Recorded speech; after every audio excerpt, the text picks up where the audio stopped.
Hello, my fellow massage therapists. Isabel Spradlin here of yourmassagepractice.com.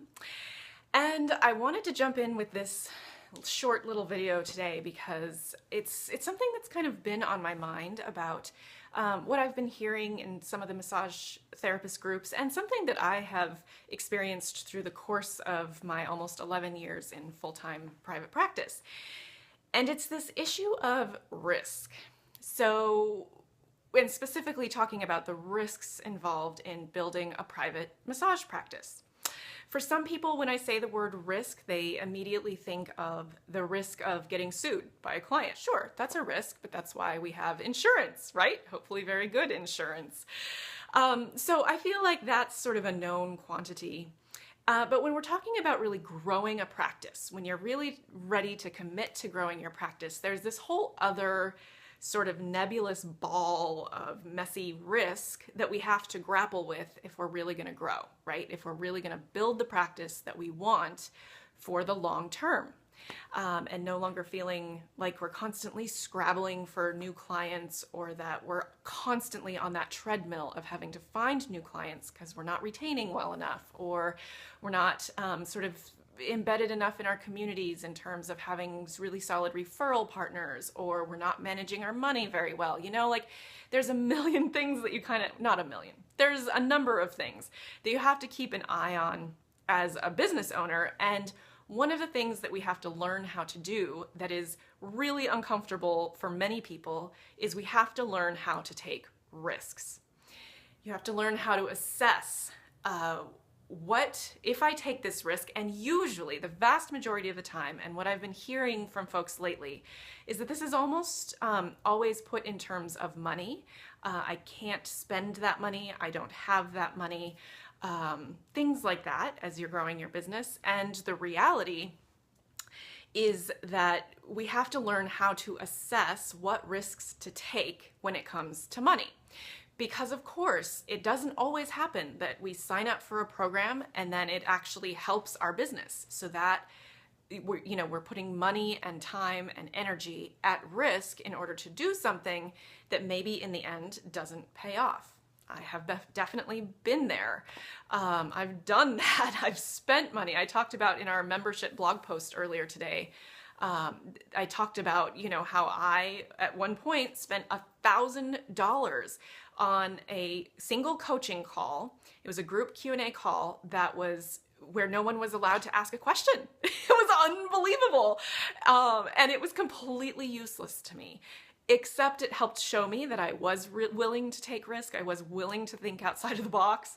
I was willing to do things that looked crazy from the outside in order to grow my practice, in order to grow my whole business.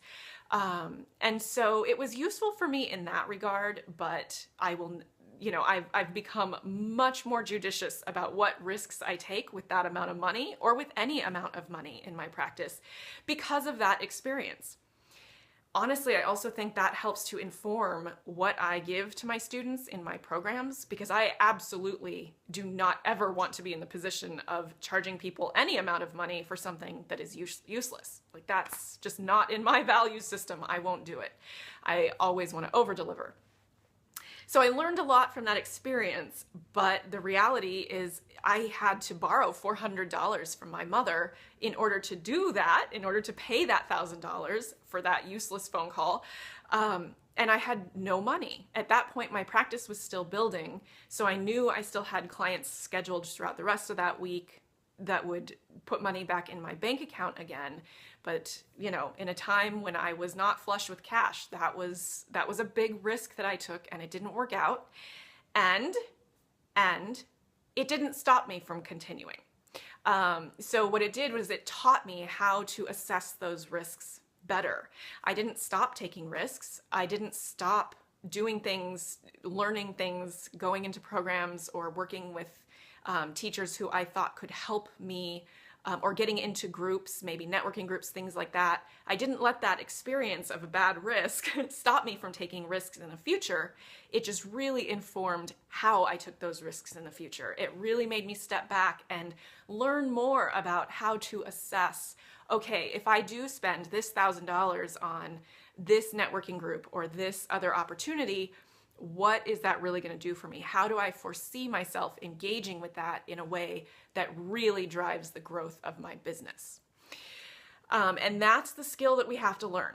So for some of us, I would say that I'm pretty willing to take risks. I have taken a lot of risks in my business throughout the years, not just that one crummy phone call, but many other risks after that did start to work better and better and better and serve the long term of my business better and better and better, because I built the skill of figuring out how to take risks in a way that didn't put me in financial jeopardy or emotional jeopardy or suck me dry of energy, right? So there are a lot of different things to assess when we are taking risks in our businesses, but I really encourage you to not look at something and just based on money to decide that that is a bad risk to take, or that you're simply not going to do it. You will only do things that are free, or you'll only do things that are super low cost.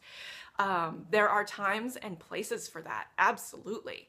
And there are also times when you have to really own the fact that you are running a business, and every business. I have never met a business owner of any kind, not just massage therapists. I have never met a business owner that didn't invest in their business on a regular basis. And I do mean money investment. That is also, of course, time and effort and all of that. But successful businesses, we're always looking at ways to spend money, quite frankly, and to spend it in a way that will build the long-term prospects of our business.